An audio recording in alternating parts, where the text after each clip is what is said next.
안녕하세요.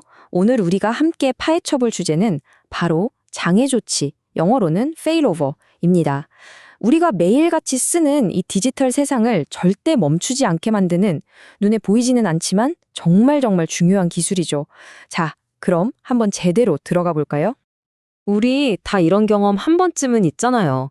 갑자기 은행 앱이 먹통이 되거나 한창 재밌게 보던 영화가 딱 멈춰버릴 때의 그 답답함. 바로 그 순간을 막기 위해 보이지 않는 곳에서 엄청나게 활약하는 기술이 있습니다. 네, 바로 그 멈춤의 순간. 이걸 좀 전문적인 말로 서비스 장애라고 하는데요. 도대체 왜 이런 일이 벌어지는지부터 한번 살펴보겠습니다. 그쵸. 이제 우리는 디지털 서비스가 항상 언제 어디서든 작동하는 걸 너무나 당연하게 생각하잖아요? 근데 이게 그냥 저절로 되는 마법 같은 게 아니거든요. 자, 그런데 말이죠. 이렇게 복잡하게 얽히고 설킨 시스템에서 아주 작은 부품 하나가 딱 멈춰버리면 어떻게 될까요? 네, 바로 그 작은 문제 하나가 시스템 전체를 마비시킬 수도 있는 겁니다. 자, 그럼 이제 이 문제를 해결해 줄 히어로를 만나봐야겠죠? 저는 이 친구를 디지털 부조종사라고 부르고 싶어요. 이 비유 딱 와닿지 않으세요? 생각해 보세요. 비행기 기장이 조종을 하는 동안 부조종사는 옆에서 그냥 쉬는 게 아니잖아요. 만약의 사태에 대비해서 모든 걸 파악하고 딱 대기하고 있는 거죠. 바로 이 원리랑 똑같습니다. 자, 이걸 좀 더 멋진 말로 정리해 볼게요. 장애 조치, 그러니까 failover라는 건요. 기장인 기본 시스템에 문제가 생기는 바로 그 순간 부조종사인 보조 시스템이 그 역할을 넘겨받아서 계속 임무를 수행하는 겁니다. 여기서 핵심은 뭐냐? 바로 자동으로 아주 순식간에 넘어간다는 거예요. 결국 이 모든 복잡한 기술이 바라는 건 딱 하나입니다. 바로 여기 쓰여 있는 지속적인 가용성. 그러니까 어떤 일이 있어도 서비스가 멈추지 않게 하는 거죠. 우리가 불편을 느낄 새도 없이 문제를 해결하는 것. 그게 바로 핵심입니다. 아니, 근데 궁금하잖아요. 어떻게 기장한테 문제가 생긴 걸 알고 부조종사가 바로 조종관을 넘겨받는 걸까요? 그 비밀을 한번 파헤쳐보죠. 그 비밀의 열쇠는 바로 하트비트. 우리말로 하면 심장 박동에 있습니다. 말 그대로예요. 주 시스템이 계속해서 나 살아있어, 문제없어 하고 심장이 뛰는 것처럼 신호를 보내는 거죠. 그럼 부조종사는 뭘 하겠어요? 가만히 귀를 기울이고 이 신호를 계속 듣고 있는 겁니다. 자, 이 과정을 보세요. 정말 간단 명료하죠?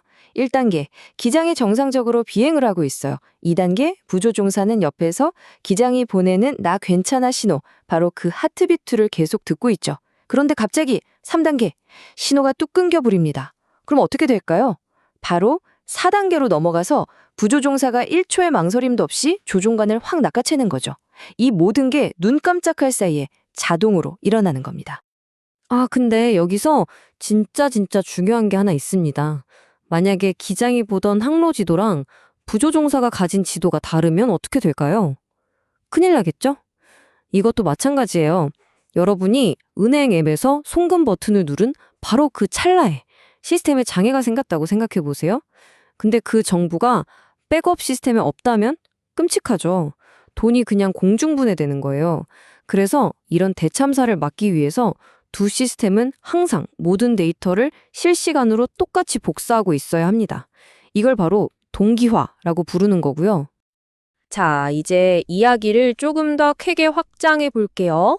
이 장애 조치라는 기술은요, 혼자 뚝 떨어져 있는 게 아니에요. 시스템 전체를 아주 튼튼하게 만드는 뭐랄까 회복 탄력성이라는 더 큰 그림의 아주 중요한 기둥 같은 존재입니다. 이 두 가지 개념이 좀 헷갈릴 수 있는데 이렇게 생각하면 쉬워요. 장애 조치는 문제가 터졌을 때 어떻게 대처할 것인가에 대한 구체적인 행동, 그러니까 전술이에요. 반면에 고가용성은 우리 서비스는 웬만해선 절대 멈추면 안 된다는 훨씬 더 큰 목표, 즉 전략인 거죠. 장애 조치는 이 위대한 전략을 달성하기 위한 핵심 전술 중 하나라고 보시면 됩니다. 페이로버는 혼재가 아니라고 말씀드렸죠? 이렇게 한 가족처럼 움직이는 개념들이 있어요. 예를 들어서 중요한 부품을 아예 처음부터 여러 개 만들어두는 이중화라던가 아니면 지진이나 화재 같은 진짜 큰 재난에 대비하는 재해복구 계획 같은 것들이요. 페이로버는 이 모든 것들과 끈끈하게 연결되어 있습니다. 네, 바로 이겁니다. 장애 조치는 시스템의 안정성을 튼튼하게 받치는 가장 기본적인 주춧돌 같은 거예요. 이 주춧돌이 부실하면 그 위에 아무리 화려한 계획을 세워도 소용이 없겠죠? 그만큼이나 중요한 아주 핵심적인 기술이라는 겁니다. 자, 이제 마지막입니다. 이렇게 복잡하고 대단해 보이는 기술. 그래서 이게 우리랑 무슨 상관이냐고요? 아주 깊은 상관이 있습니다. 바로 여러분이 매일같이 하는 이 모든 것들 뒤에 장애 조치가 숨어 있습니다. 은행 서버 하나가 말썽을 부려도 여러분의 송금은 안전하게 처리되고요. 데이터 센터에 문제가 생겨도 우리가 보던 드라마는 끊기지 않죠. 우리가 클라우드에 저장한 중요한 문서들, 온라인 쇼핑 결제, 이 모든 순간을 보이지 않는 곳에서 든든하게 지켜주는 수호천사 같은 존재랄까요? 결국 핵심은 이겁니다.